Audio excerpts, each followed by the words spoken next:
Après le contre-la-montre, le peloton se reforme pour rallier Mâcon, dernière occasion pour les sprinteurs de lever les bras, eux qui ont été surpris par 2 fois depuis le début de l'épreuve. Avec 5 côtes dans les 80 premiers kilomètres, le profil peut donner des idées à ceux qui ont encore des forces. Et quand on est increvable comme Koen Bouwman, c'est même une aubaine. Pour la 3e fois, depuis le grand départ, le maillot à pois se glisse dans l'échappée du jour. Objectif, consolider sa tunique, ce qu'il parvient à faire en prenant des points sur tous les grimpeurs.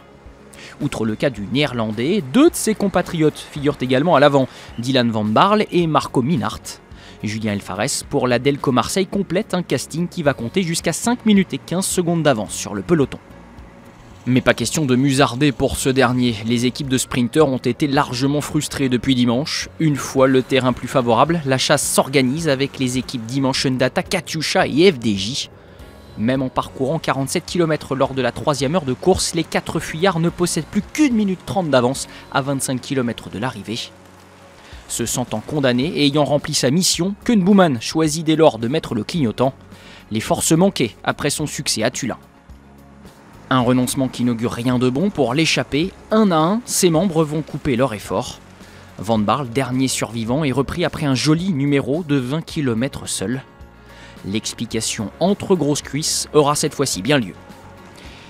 Mais même les sprints peuvent accoucher de surprises cette année, alors que Bouhanni ou Démare se concentraient sur la roue de Christophe. C'est sur la gauche de la route que Phil Bos va déboucher pour triompher.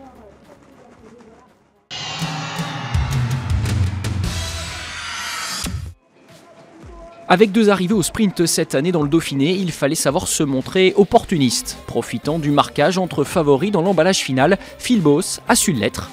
La guerre de Mâcon était préméditée, la Sunweb ayant mis le nez à la fenêtre après seulement 90 km de course. Un travail d'équipe qui dénotait la confiance envers un coureur qui a assumé.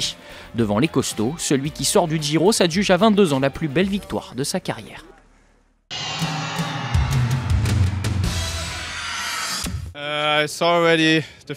J'avais gardé en tête que lors de la première étape, enfin la deuxième pardon, mon sprint avait été plutôt bon.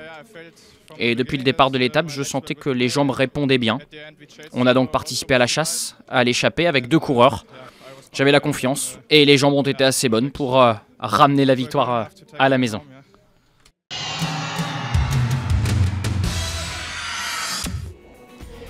Un Allemand heureux et 4 Français déçus. Derrière Bos, le top 5 est tricolore avec notamment le maillot vert Arnaud Démare en 2e position. Pas de changement au général, Thomas de Rent abordera les Alpes en jaune. Vu le CV de ses suiveurs, il sera dur de le conserver au-delà. La première partie de cette 69e édition avait été casse-pattes. Le 2e volet qui s'ouvre vendredi fait la part belle à la haute montagne. Pour atteindre la Motte Servolet, il faudra ainsi escalader le premier col hors catégorie de l'épreuve. Le Mont du Chat et ses quelques 9 km à plus de 10% de dénivellation moyenne sera le juge de paix de cette 6e étape. D'autant que son sommet offrira un long toboggan de 15 km vers l'arrivée.